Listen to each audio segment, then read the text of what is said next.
Shalom everybody, Shabbat Shalom and greetings from Jerusalem, Jane. I think it's about 10:30 a.m. and I just wanted to make a short update for all of you around the world who is paying attention to what's happening in the Middle East. I just want to draw your attention. You see this? That's the Sea of Galilee. Out of both my windows, it's not a painting. Up here, that's the Sea of Galilee. I've been here for the last several months.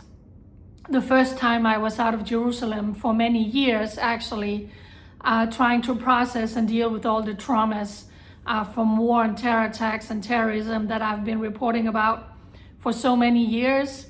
And then my father died, my aunt died, and a dear friend died. So it's been a lot of trauma for me, just building up and building up. So I was blessed with this beautiful apartment. This is the living room. And like I said, right over here across from me is the Sea of Galilee. And it's just brought a tremendous amount of healing to my heart and soul being up here. Exactly 1 year ago on this Shabbat, I was on my balcony in Jerusalem filming because ballistic missiles was flying in from Yemen. We were under attack from the vile Houthis in Yemen. Normally, I could also have gone out on my balcony now, but we are in a severe heat wave. And around here, the Sea of Galilee, we are going to reach 47 Celsius. That's what they have been predicting. And if we do, we are going to break a 30-year-old record of heat. So it's very, very hot. There are some people out on the lake. Normally on Friday and Saturday, people are renting boats, speedboats, jet skis, and they are out on the lake having a good time, but there's not a whole lot today because it's too hot in this heat wave. So my air conditioning is on. So for all of you here in Israel, please take care. But like I said, exactly 1 year ago, I had ballistic missiles flying over my head coming in from Yemen. Right now, here in the Holy Land, things are quiet, but we know that can always change in an instant. Israeli Prime Minister Benjamin Netanyahu was in America this week. He took part in the funeral, saying goodbye to his dear and personal friend, Senator Lindsey Graham, who was a great, great friend of Israel. Just before he went off to that funeral service, he was in the White House having a meeting with President Donald Trump. It was a short meeting this time. There were no press briefing, press conference or anything after, because they literally went out and off to the church for the memorial service of Lindsey Graham.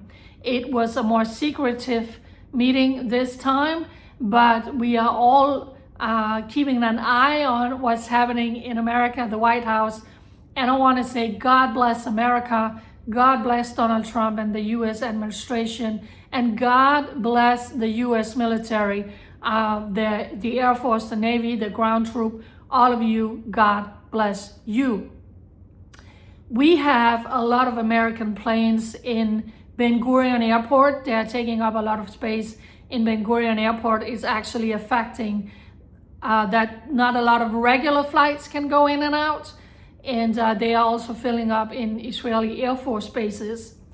But we are waiting right now to see, because there's no question that Netanyahu and his team was talking to Donald Trump and his team about Iran. We know that they were. We know that America has been for, I think it was 13 nights in a row, attacking targets in Iran. And Iran has been targeting American military facilities throughout the Middle East. So far, Israel has not been part of it. It has been the United States military who has been attacking in Iran. So now rumors are coming out that a more decisive and bigger attack is going to be carried out against strategic sites in Iran. Will Israel join? Would it only be America? Of course, that's what they were talking about in the White House, and that's what we are all kind of waiting to see. I think most likely it would be America who, if they do decide to do more, will initially start attacking the things they want to attack in Iran. And we know Israel is ready. We know Israel is locked and ready. If it's going to be a go for the Israeli Air Force pilots, who are our heroes, we know the plan is all ready and set to take out strategic targets in Iran, and especially in all of these big mountains where deep they are enriching uranium and racing to produce an atomic bomb, which we know they have promised and said many times they want to use towards the Jewish state. So Israel, we have been on high alert for a long time, and Israel is, the gun is ready and loaded. It's just a matter of time, but I think maybe America is gonna start doing what they need to do, and then we'll see if Israel is gonna join. And of course, if Iran decides to retaliate, come back at Israel, for sure, our military is gonna go in and do what needs to be done. And then, we are gonna have to go for cover again, go to bomb shelters. So yeah, I just wanted to show you, you can see, this is the lake, this is the Sea of Galilee, right out there. That's the Sea of Galilee. So this is the scenario, when I'm sitting here in my couch, I am looking out at this masterpiece, which has brought so much healing and restoration for me. And I also want to take this opportunity to say thank you for your love and concern for me, for your prayers, for your support. It means more than you will ever know. Some people are saying we are following this and this and this and this, and so many people are doing good things. And people are saying we are following you because you're not Jewish, you're not Israeli, you came by yourself, Jane, and all of these years you have just been speaking from your heart.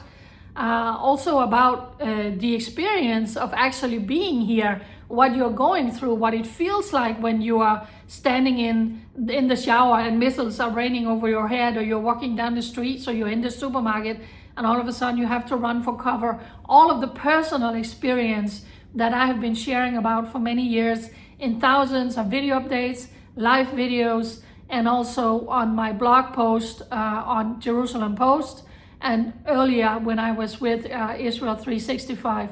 So I have been documenting this, speaking up for years, solely as a volunteer. I was not sent here by anyone. I'm not working for anyone, completely as a volunteer, a civilian coming with one suitcase, just started sharing about what's happening here in Israel that mainstream media is not always sharing accurately or sharing about at all.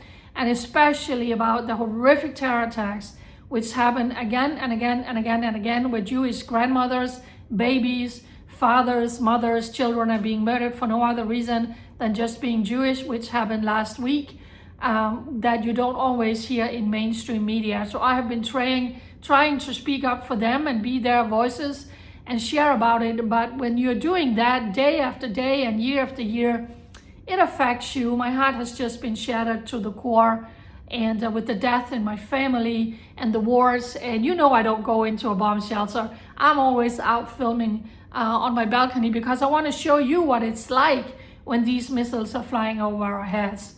So I needed to step back a little bit and get out of Jerusalem, if I get thee, oh Jerusalem.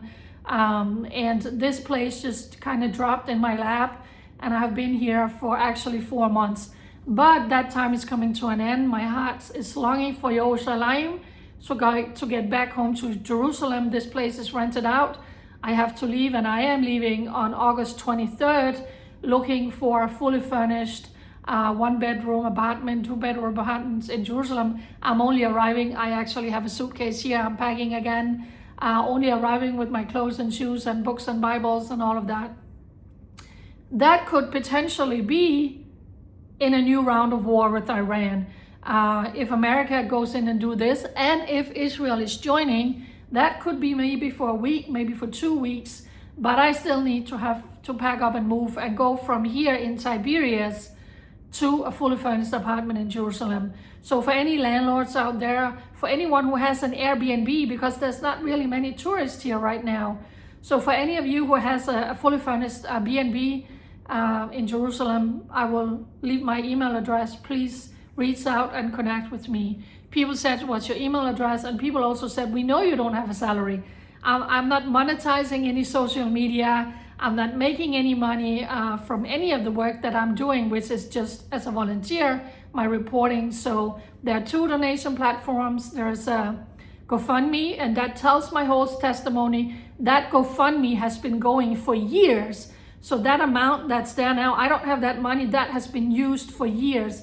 And when people are donating to me, it is simply just for me to have a place to live, to have a roof over my head, to eat, to pay rent, utilities, insurance, transportation. That's what money are going to, because I don't have a salary and I'm doing all of this by myself as a volunteer. So 2 donation platforms. The second one is for the whole world also, but it's tax deductible in America. And I'm sharing it because you are asking me to please share it. So yeah, look at this. The Sea of Galilee. Now you can really see it. Look at this. That's my view from my living room. Look at this. Praise the Lord. I'm so grateful. God is so good. God is faithful. One of the things I've been doing here in this healing and restoration time is really studying the Old Testament, especially about King David and how God called that shepherd boy and how he used me, and how God has been faithful to his people. And he's also faithful for them today when we are facing Hezbollah, we are facing Hamas, we are facing Iran, maybe even the Houthis again, all coming against God's Holy Land and God's people. So thank you for standing with me, supporting me, praying for me, loving me, encouraging me, as I am simply just trying to share the news from my personal experience, from my personal perspective, living here in Israel as a single woman, not Israeli, not Jewish, for so many years as a volunteer. It truly, truly has been a blessing. But my heart is longing for Yerushalayim, going home the 23rd of August. So any leads for fully furnished apartment, please let me know. Shabbat Shalom, and thank you for standing with Israel at this time. Bye.